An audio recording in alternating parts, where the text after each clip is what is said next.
नमस्कार। इस वीडियो में हम दुर्गा सप्तशती के 7वें अध्याय को सुनेंगे, जिसमें ऋषि मेधा चंड और मुंड के वध की कथा राजा सूरत और वैद्य शिव समाधि को सुनाते हैं। ऋषि कहते हैं, तदनंतर शुंभ की आज्ञा पाकर वे चंड मुंड आदि दैत्य चतुरांगिनी सेना के साथ अस्त्र शस्त्रों से सुसज्जित हो चल दिए।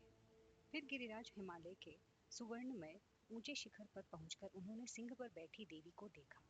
वे मंद मंद मुस्कुरा रही थी। उन्हें देखकर दैत्य लोग तत्परता से पकड़ने का उद्योग करने लगे। किसी ने धनुष तान लिया, किसी ने तलवार संभाली और कुछ लोग देवी के पास आकर खड़े हो गए। तब अंबिका ने उन शत्रुओं के प्रति बड़ा क्रोध किया। उस समय क्रोध के कारण उनका मुख काला पड़ गया, ललाट में भौहें टेढ़ी हो गई और वहां से तुरंत विकराल मुखी काली प्रकट हुई, जो तलवार और पाश लिए हुए थी। वे विचित्र खटांग धारण करके और चीते के चर्म की साड़ी पहने नरमुंडों की माला से विभूषित थी। उनके शरीर का मांस सूख गया था, केवल हड्डियों का ढांचा था, जिससे वे अत्यंत भयंकर जान पड़ती थी। उनका मुख बहुत विशाल था, जीभ लपलपाने के कारण वे और भी डरावनी प्रतीत होती थी। उनकी आंखें भीतर को धसी हुई और कुछ लाल थी। वे अपनी भयंकर गर्जना से संपूर्ण दिशाओं को गुंजा रही थी। बड़े बड़े दैत्यों का वध करती हुई वे कालिका देवी बड़े वेग से दैत्यों की उस सेना पर टूट पड़ी और उन सबको भक्षण करने लगी।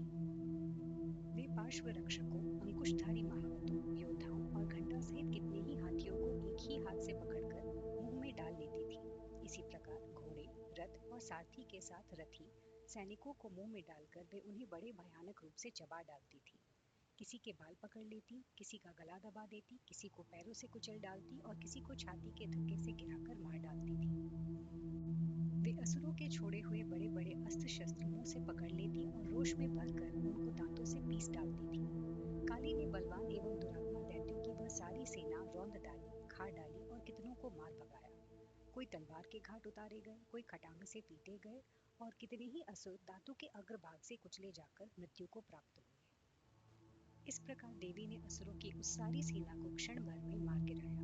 यह देख चंड उन अत्यंत भयानक काली देवी की ओर दौड़ा तथा महादैत्य मुंड ने भी अत्यंत भयंकर बाणों की वर्षा से तथा हजारों बार चलाए हुए उन चक्रों से भयानक नेत्रों वाली देवी को आच्छादित कर दिया। वे अनेकों चक्र देवी के मुख में समाते हुए ऐसे जान पड़े मानो सूर्य के बहुतेरे मंडल बादलों के उदर में प्रवेश कर रहे हैं। तब भयंकर गर्जना करने वाली काली ने अत्यंत रोष में भरकर विकट अट्टहास किया। उस समय उनके विकराल वदन के भीतर कठिनता से देखी जा सकने वाली दांतों की प्रभा से वे अत्यंत उज्जवल दिखाई देती थी। देवी ने बहुत बड़ी तलवार हाथ में ले हाँ का उच्चारण करके चंड पर धावा किया और उसके केश पकड़कर उसी तलवार से उसका मस्तक काट डाला। चंड को मारा गया देखकर मुंड भी देवी की ओर दौड़ा। तब देवी ने रोष में भरकर उसे भी तलवार से घायल करके धरती पर सुला दिया। महापराक्रमी चंड और मुंड को मारा गया देख मरने से बची हुई बाकी सेना भय से व्याकुल हो चारों ओर भाग गई। तदनंतर काली ने चंड और मुंड का मस्तक हाथ में ले चंडिका के पास जाकर प्रचंड अट्टहास करते हुए कहा, देवी, मैंने चंड और मुंड नामक इन दो महापशुओं को तुम्हें भेंट किया है। अब युद्ध में तुम शुंभ और निशुंभ का स्वयं ही वध करना। ऋषि कहते हैं, वहां लाए हुए उन चंड मुंड नामक महादैत्यों को देखकर कल्याणमयी चंडी ने काली से मधुर स्वर में कहा, देवी, तुम चंड और मुंड को मेरे पास लेकर आई हो, इसलिए संसार में चामुंडा के नाम से तुम्हारी ख्याति होगी। इस प्रकार श्री मार्कंड्य पुराण में सावर्णिक मनवंतर की कथा के अंतर्गत देवी महात्म्य में चंड मुंड वध नामक 7वां अध्याय पूरा हुआ।